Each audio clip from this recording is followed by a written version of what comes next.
Nilinaw ng Ako OFW Party List na hindi sila pumirma at kailanman ay hindi pipirma sa impeachment complaint laban kay Vice President Sara Duterte.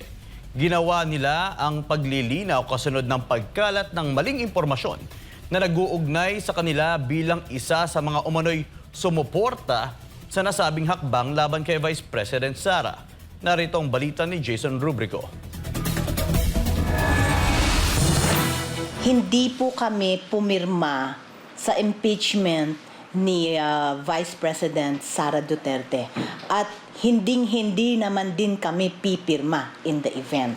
Ginawa ng Ako OFW Party List ang pahayag matapos silang makatanggap ng sunod-sunod na mga komento na nag-uugnay sa kanila sa impeachment laban kay Vice President Sara Duterte. Nagkaroon ng kalituhan matapos silang maiugnay sa OFW Party List na pinamumunuan ni Congresswoman Marisa Dalmar Magsino na siyang totoong bumoto laban kay VP Sara. Para po maliwanagan ang ating mga kababayan here in the Philippines and abroad, ang Ako OFW ay hindi po ang party list na isa sa mga pumirma in the impeachment of our beloved Vice President Sara Duterte.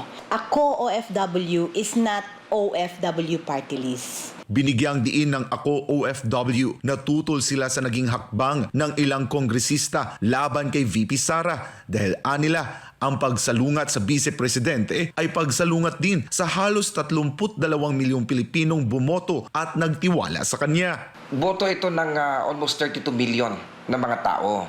Hindi po pwede na basta na lamang alisin yung ating Vice President dahil siya pinagkatiwalaan ng taong bayan. Dagdag pa ng grupo, bilang isang party list na kumakatawan sa iba't ibang sektor, dapat nilang tugunan ang mga panawagan ng kanilang manasasakupan. Isa sa mga panawagang ito ay mula sa maraming OFW na naniniwalang hindi dapat ma-impeach si Vice President Duterte. Let us not forget that our Vice President ay binoto ng nakararami, lalo na ng ating overseas Filipino worker. The party list should be representing the party na nirepresentan ninyo.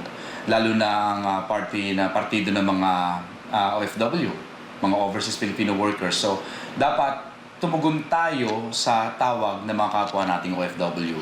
Hinikayat naman ng Ako OFW ang publiko na maging matalino sa pagboto at piliin ang mga kandidatong tunay na maglilingkod sa bayan at makagagawa ng mga batas na makakatulong sa pag-unlad ng bansa at sa bawat Pilipino. Para sa Diyos at sa Pilipinas kumahal, ako si Jason Rubrico, SM9 News.